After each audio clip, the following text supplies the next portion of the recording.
The very moment you enter a room, people begin trying to read you. Their eyes scan your face, their ears measure the rise and fall of your tone, and their minds interpret the pauses in your silence. They do this unconsciously, sometimes driven by fear, sometimes by desire, and often by insecurity. But what is an unconscious reflex for most was, for Machiavelli, a sharpened skill, an art of calculation, executed with surgical precision. Machiavelli understood that power is not only in what you say or what you do. Real power lies in how quickly you can read others. If you want to manipulate someone, you must first understand them. If you want to protect yourself, you must foresee their intentions. And if you want to dominate, you must see through them before they even realize they've been seen. For him, appearances were never the truth. Every smile could be an act, every handshake a hidden threat, and every compliment a disguised test. That is why he built strategies, not guesses. 14 psychological tactics designed to reveal anyone's character, motives, and hidden weaknesses instantly. The first tactic: watch how they treat the invisible. Forget how they treat you. That is too easy to fake. The real signal is hidden in their behavior toward those they believe don't matter. The waiter, the intern, the person with no power. Machiavelli taught that power poisons weak minds silently. And when someone feels safe enough to lower their mask, that is when they reveal how they will treat you the moment your value decreases. Respect toward the powerless is always a more reliable measure of character than kindness toward equals, because with the powerless, there is no incentive to pretend. The second tactic: silence them. When you stop speaking, their mask begins to slip. Insecurity thrives in noise. People do not fear silence because they love to talk, but because they are terrified of being seen without the cover of words. If you want to read someone quickly, speak less than they do. Pause longer. Let your silence weigh heavier than their words. Within moments, they will overshare. Try to impress, expose their fears, and reveal their true motives. Remember, silence is not absence, it is pressure. And under pressure, people say things they never intended to. The third tactic is among Machiavelli's most ruthless. Give them nothing, and watch what they do. No approval, no affection, no benefit, only your presence, cold and unreadable. Why? Because people always treat you according to what they can extract from you. When you offer nothing, their default programming is revealed. Do they grow colder? Then their warmth was only for gain. Do they try harder? Then they are insecure and starving for approval. Do they remain neutral? That means they have emotional control, and such people may be the most dangerous of all. The less you give, the more they expose. The fourth tactic: interrupt their control pattern. Some people don't just talk, they perform. Their words flow like a polished script, rehearsed for maximum effect. They deploy charm, calculated vulnerability, even staged honesty to manipulate how others perceive them. These are the hardest people to read because every move has been engineered. Machiavelli knew the key to seeing through them was simple: break the script. Strike with the unexpected. Ask a question they never anticipated. Meet their joke with silence instead of laughter. Respond to flattery with suspicion. Change the subject right as they're gaining momentum. The moment their performance is disrupted, they stumble. And in that stumble, when the mask slips and the rhythm shatters, you see who they really are. The fifth tactic: test their loyalty with small losses. Do not wait for betrayal to discover where someone stands. Design the test yourself. Deny them a small favor they assumed you would grant. Say no to a trivial request. Withhold attention for just a short while. Then watch closely. Do they remain respectful, or does the mask crack? Do they criticize, gossip, or quietly distance themselves? Machiavelli understood that loyalty is not measured in moments of gain, but in moments of denial. Anyone can smile when they are winning. The truth of loyalty is revealed in the face of rejection. The smallest no will often expose the largest truth. The sixth tactic: measure their focus, not their words. Words can lie. Focus cannot. While they speak, do not listen only to their sentences. Track their attention. Where do their eyes wander? Do they fixate on the powerful? Then they hunger for status. Do they ignore the powerless? Then they value only advantage. Do they glance at their phone while speaking with you? Then you are a placeholder, not a priority. Do they mirror your expressions, matching your posture, your tone? Then they're working to gain your approval. Machiavelli rarely listened to words at face value. He watched attention, because attention is investment. And wherever someone invests their focus, there you will find their true values, and equally the things they dismiss. The seventh tactic: mention a weakness you invented. Share a flaw about yourself that isn't real, but sounds believable. I tend to overthink. Or I used to be too trusting. Or I'm not great with confrontation. Then wait, see what they do with it. If they later exploit it, mocking you, weaponizing it, or turning it against you, then they are opportunistic and dangerous.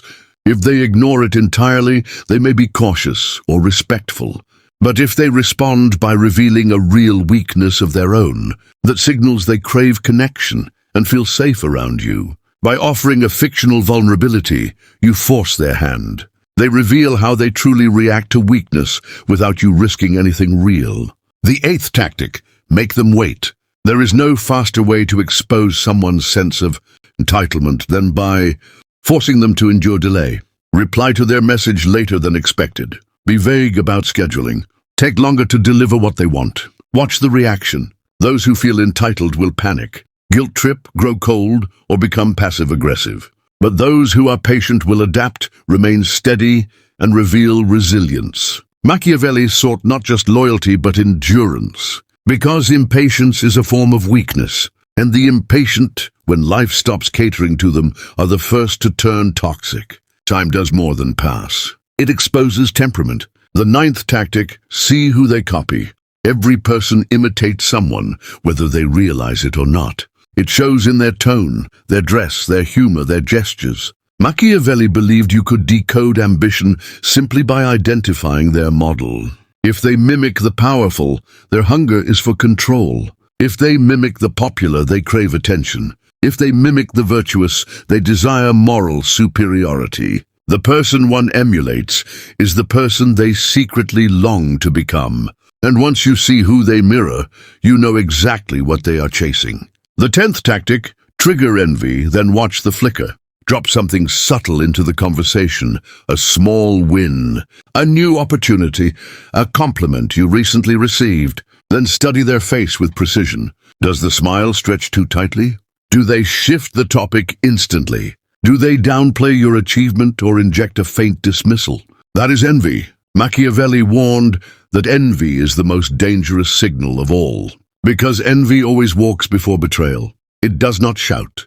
It flickers. And once you catch that flicker, you cannot unsee it.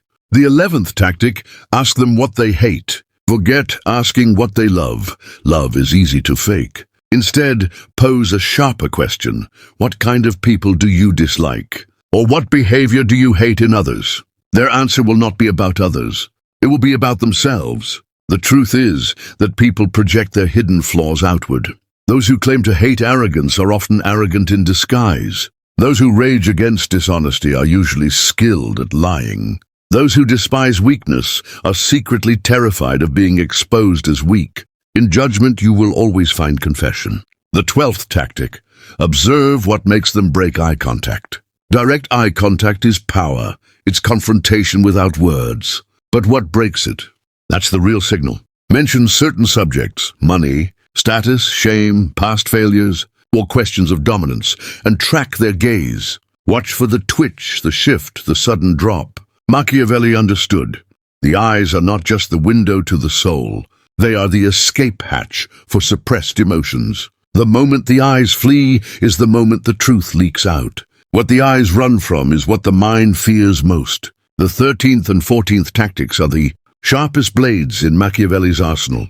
The ones he used not only to protect thrones but to navigate betrayals and to puppet the minds of everyone around him. These final two are different from all the rest.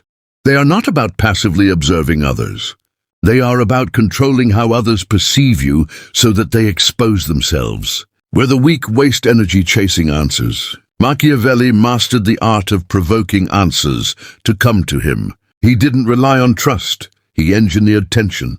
He didn't ask politely, he triggered responses. These last tactics are designed to unmask the true operating system of any person, not by waiting and watching, but by setting the scene. The 13th tactic: become the mirror they cannot look away from. Most people move through life in disguise. They wear masks, perform roles, charm strategically and pretend at will. But Machiavelli uncovered a method that slips beneath their armor: mirroring. By reflecting a person's tone, posture, or language back at them, slowly, subtly, never exaggerated, you awaken something primal, a flicker of unconscious recognition. They see themselves in you, and that moment reveals everything. For example, mirror their casual tone. Do they suddenly grow sharper, trying to reassert dominance? Mirror their confidence. Do they retreat, suddenly unsure of how to hold the stage? Mirror their insecurity. Do they snap upward into superiority, mocking to re-establish balance? By becoming their reflection, you create psychological friction. Their instincts respond before their mind catches up. And that instinctual response exposes whether they are authentic, defensive, or manipulative. The greater the shift when they see themselves mirrored, the more their original self was just performance. The 14th tactic: disarm with respect, then cut with precision. The average person expects judgment. They come into every interaction armed, defensive, filtered, armored in excuses. Machiavelli's genius was to flip this expectation upside down. He began not with criticism, but with respect. He offered compliments they weren't prepared for. He acknowledged intelligence. He validated achievements. He gave the illusion of admiration. Why? Because respect disarms. It creates psychological safety. And when people feel safe, their guard drops. That is when you strike, not with aggression, but with the question that bypasses armor and pierces straight to the truth. For instance, you clearly think things through carefully. What's the biggest fear behind your decisions? You seem incredibly self-assured. When did you first learn to fake that? Confidence? You're excellent at reading people. How do you know when someone is reading you? Respect is the lure. The surgical question is the blade. Together they tear the mask clean off. People are never more honest than in the moment they feel admired. That is when their unguarded truth pours out. And with that, the cycle completes. You now hold the entire framework of Machiavelli's psychological playbook. But remember, this is only the first layer: reading people. The deeper layer is strategic. Machiavelli didn't study people simply to catalog personalities. He studied them as terrain, landscapes to be navigated, fortresses to be breached, or traps to be avoided. Every weakness, every habit, every blind spot becomes a tool, a lever for influence, a shield for defense. When you uncover what someone hides, you gain more than understanding, you gain control. Not to destroy them, not always even to manipulate them, but to influence them silently, the way Machiavelli himself did. If someone fears abandonment, distance becomes your weapon. If they crave admiration, subtle disapproval makes them chase your respect. If they thrive on control, unpredictability unravels them. And if they are dangerous, if they hide a dagger behind a smile, then you already know exactly where to strike, or how to set the stage so they destroy themselves. This is the moment where psychological reading transforms into strategic warfare.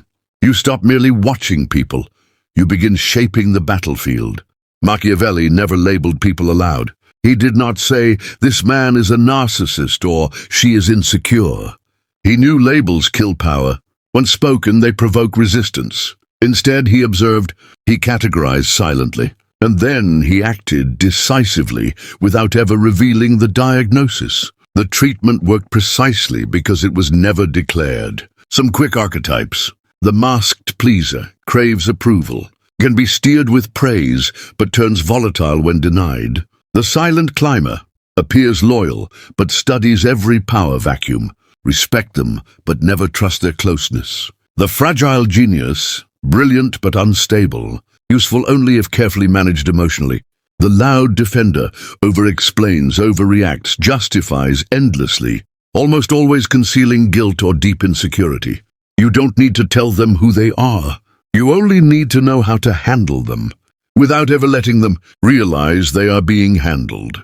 And the simplest test, Observe how they handle the word no. Machiavelli believed strength is not revealed in victory, but in restriction. Deny them something small, a favor, a compliment, an opportunity, a drop of attention, then step back. If they remain composed, the mind is disciplined. If they lash out subtly or emotionally, ego is in control. If their tone drops and the mask dissolves, then you know they were only ever performing. The rejection of their will is the revelation of their true nature. Next, detect who they want to impress. No one speaks only to express. Everyone speaks to position themselves. Every word, every gesture is strategy, conscious or not. So ask, who are they performing for? If it's you, they crave your validation. If it's a group, they're claiming dominance. If it's someone absent, they're signaling loyalty to a hidden target. Watch their eyes. Who do they glance toward after a joke, a story, an opinion? Whoever they check for approval, that's who owns their loyalty. And it may not be you. Then notice what they boast about and hunt for its opposite. People exaggerate virtues to conceal the shadow behind them. The one who swears, "I'm brutally honest," often manipulates with selective truths. The one who insists, "I'm low drama," usually generates chaos. The one who proclaims, "I always put others first," often hides resentment and control beneath false selflessness. Machiavelli taught that true strength never needs to shout. It simply is. When someone screams a value, look for the ghost it's covering. That ghost is the truth. At this stage, people are no longer confusing variables. They are code, patterns, programs. You can predict their outputs before they even act. But reading alone is not the summit. The summit is choosing how to play what you've read. Do you feed the mask? Do you test? Do you elevate? Or do you destroy? Because with insight comes power. And with power comes risk, the risk of detachment or domination. Machiavelli did not shy away from that risk. He embraced it. He saw people not as obstacles, but as pieces on the board, opportunities to advance the game. Once you can read anyone, the next step is not simply knowing. It's knowing what to do with what you know while leaving. No trace that you're the one pulling the strings. This is the shift from perception to influence. You're no longer observing, you're steering. And they are following your cues without even realizing it. Most try to influence through persuasion, logic, sincerity. Machiavelli had no interest in being understood. He was interested in being obeyed, subtly, silently, consistently. The first rule: make them believe they act on their own terms. Mirror their desire, then redirect it. If they crave recognition, tie your vision to their fame. If they crave control, frame your plan as their command. You don't fight desire, you hijack it. They follow your path, believing it was their idea all along. The second rule: use strategic vulnerability. People open up when they feel superior, trusted, or helpful. Reveal a small, controlled flaw: "I don't always trust my instincts," or "I get too absorbed in work." Suddenly they feel above you. Suddenly they feel safe. And in that false safety, they spill the truths they normally guard. The third rule: reveal half a secret. Give them a partial truth, a scar without the wound.